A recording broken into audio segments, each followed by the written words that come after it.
I was gonna say, us touching on the vocals, like I will watch or listen to different vocal coaches react and explain things that are going on in different songs, depending on the artist. And although I will admit I am not the biggest Lorna Shore fan, I'm a huge fan of Will Ramos and his ability to scream, control his vocals, and that is a wicked bottle, by the way.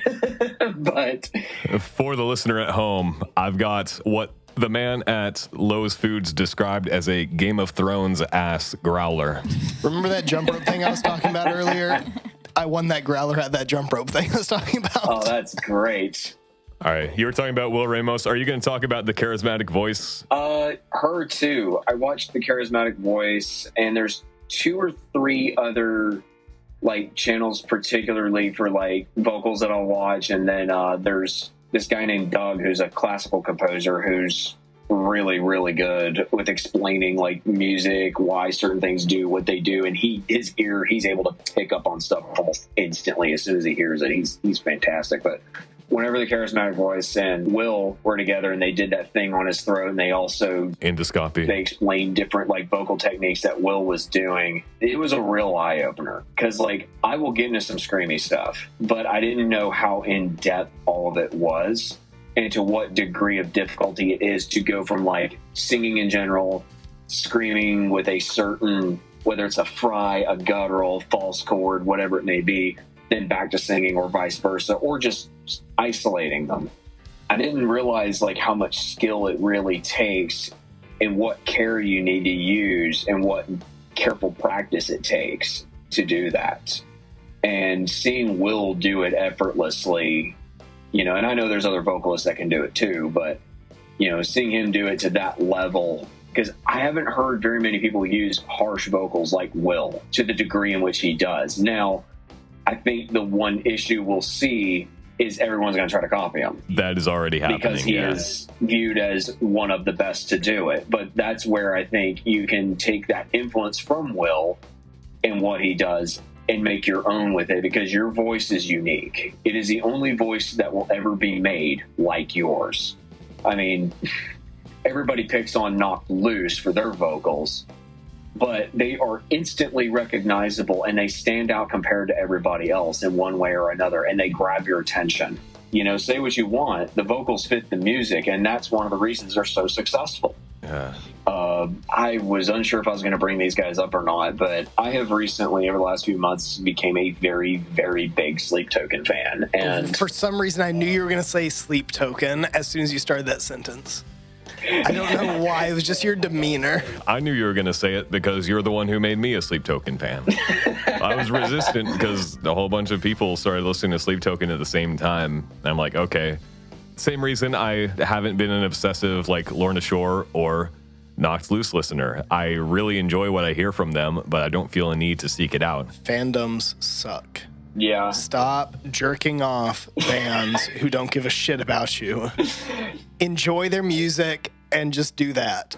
Don't make it your personality. But Sleep Token's awesome. Yeah, Sleep Token's awesome. I've been listening to them since 2017 before everyone was on this whole grind, and now I can't listen to them.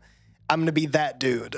I think what's crazy with them in particular is it was actually off of a Lorna Shore video, and it was kind of piggybacked off that from Charismatic Voice, and she reacted to The Summoning with Will.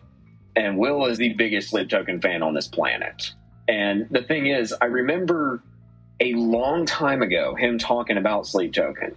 And I was just like, Connor, I was totally resistant. I'm like, no, I'm not going to. Even though they were played in the bar every once in a while that I used to work at, I was like, okay, it sounds djenty, it sounds cool, but I didn't really pay attention to it. I don't know what song was played. I don't remember. But I remember the first time, I think the first song I heard by them was The Summoning, and then I heard Granite. And I was like, these are two completely different songs, but they're on the same album. Like, what's going on here? And I started listening to them and everything that they are, and then immediately, whenever I heard the Charismatic Voice react to it, she starts going into, like, almost like the whisper, the breathiness of his voice, going into the screams coming out of him.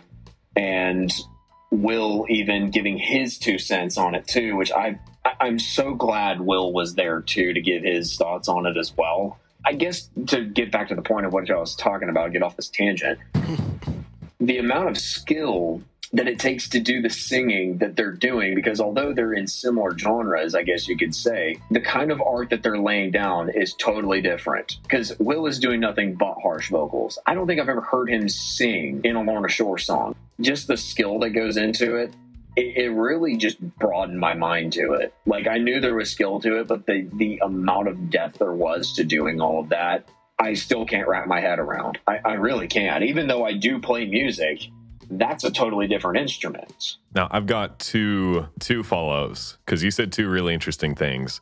First off, the Will Ramos endoscopy video is really cool, and I think it's really interesting that you pointed to that, because I'm going to return to, like, anyone can learn to appreciate any kind of thing if they have the right sort of epistemological grasp of it. Like we were talking about music theory, a lot of big classical nerds learn to appreciate metal as soon as someone is able to explain it in musicological terms. At the same time, this like visual seeing of the sorts of crazy feats that Will Ramos is pulling, like anyone can hear it and say, yeah, that sounds like someone screaming. Clearly that takes no talent. But you have a visual comprehension of what's going on in his throat. For a lot of people, that flips a light switch.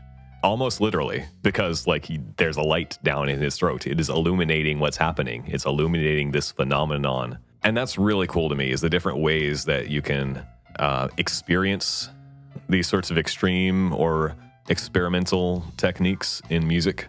But the main thing I was going to say to push the conversation on is about like the Will Ramos copycats. We can say something similar for Brian Garrison copycats. Because what is most tragic about that to me is that screaming, more than most singing, there's some singing that's an exception, but screaming is a deeply personal, deeply visceral, physical thing. And I feel like screams, again, if you don't know what to listen for, what to look for, a lot of the time they all sound the same. But really, a passionate scream is the most individual, idiosyncratic thing you can produce. I agree, because it comes from a primal level. And talking about Brian Garrison from Knocked Loose, it's funny, I remember seeing memes all over the place about Knocked Loose years ago and about their vocals. I saw one that said, Knocked Loose is just Hatebreed with Mickey Mouse on vocals.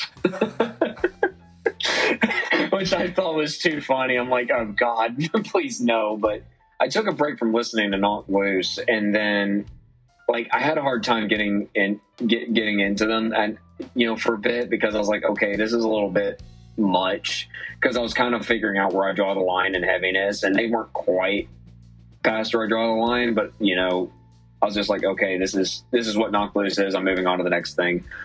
And then I come back and revisit them after the whole like Jimmy Kimmel thing that happened, and that's when I revisited. I'm like, okay, they're not that bad, but I guess if you don't listen to that kind of music, it is going to be kind of culture shock, But I went back and I listened to them, and as you know, like I'm a massive Code Orange fan. Yeah. Like before Sleep Token became my quote unquote favorite band, for years it was Code Orange.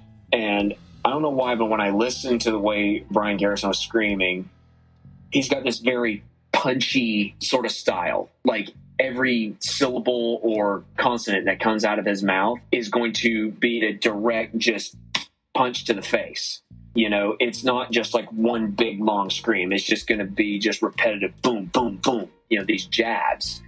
And whenever I listen to him, I don't know why I didn't notice this before, and this is why I brought up why I listened to them beforehand. His vocal style reminded me of Jamie Morgan from Code Orange. Okay. For some reason, because Jamie Morgan has a very similar thing when he screams oftentimes. Like, when you listen to Swallowing the Rabbit Hole, he just screams, like, first line, he's, they took more than before! He just jabs you left and right with that style. And I don't know why I didn't notice it before. And I was like, okay, I have no reason to make fun of Knocked Loose for that reason. I have absolutely none, because their vocals are very similar. Now, I don't know if Jamie Morgan will ever listen to this, but he may listen to this and just be like, what? But I'm going to send just this excerpt to him. Oh, lovely. Please respond. Lovely. At least I had a good interaction with him in Atlanta whenever I went to go see them with, Vended and Loathe and Dying Wish. That was a great show, too. But I just think all that stuff's cool. And then, like, when you learn stuff later on, kind of like that healthy distance, in a break, I guess. Yeah. We were talking about with the punchiness of this vocal delivery. This is a really, really powerful intersection of punk and metal, because the punchiness is like definitely a punk thing. It's like the thrash metal is where you start to hear this overlap between hardcore punk and metal music that I think is continuing in a lot of contemporary hardcore, which is like more metal than hardcore, really. But Knocked Loose, on the opposite of the spectrum, you've got like Kublai Khan is knocked loose several octaves down. He's got a similarly memeable, like really meaty, throaty, punchy delivery. I don't know if you listen to a lot of Kublai Khan, but I was having a conversation with Matt earlier, so I'm pissed he was not able to join us. It was around Brian Garrison, but also a few other examples of a unique combination of melodic and visceral screaming. I think of like pre-blowing out his voice, Ollie Sykes, early Bring Me the Horizon. He's got some of my favorite screams of all time.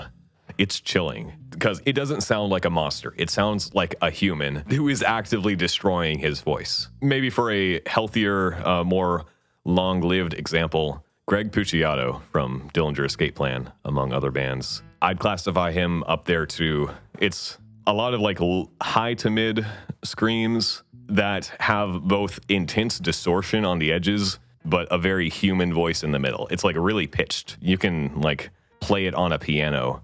That makes me think of Danny Warsnop from Asking Alexandria, because he blew his voice out after a while. And I know for one album, they actually went away from Danny. I think they actually fired Danny and then brought him back after Dennis was in the band for the Black album. And I remember listening to the early Asking Alexandria stuff, and kind of like you say, like, it doesn't sound like a monster screaming. It sounds like a human. I wouldn't describe it as it sounds like he's blowing his voice out, because I don't know what that sounds like. But it just sounds like it's screamo music. He's just, oh my God. He's just screaming into the mic as loud as he can. And you can tell that's what he's doing. He's just screaming into it as loud as his vocals will let him. And then he has to recover so he can do it again the next day. I don't know if he had to have vocal surgery, but I know he had to drastically change his technique, to be able to save whatever he had left in his throat. And, he sounds totally different. His screams sound totally different now, but they still sound like Danny, and they still sound good. But you can tell he's not doing it the same way he did before. They're also not recording that kind of music anymore. That's true. They're a lot more like alt metal, alt rock. Pretty much. And I also want to add a disclaimer, because I think I glorified blowing your voice out in a previous podcast episode. You should always blow your voice out. It's fun. Yes. No. I will be very clear. I'm not speaking as a voice teacher. Sounds like blowing your voice out. More about just the general effect of it and the type of sound. Because there are absolutely healthy ways to do that. Again, I believe Greg Puciato has been doing this for 30 years now. He still sounds like he's bleeding from the throat. I think more what I'm getting at is just hearing the body in the voice. And a lot of people are able to lock into this tone that is incredibly visceral, sounds like obviously an abuse of the human body, but they're able to abuse the human body responsibly, like waterboarding rather than drowning. Do something that's sustainably horror-inducing rather than something that will just end it.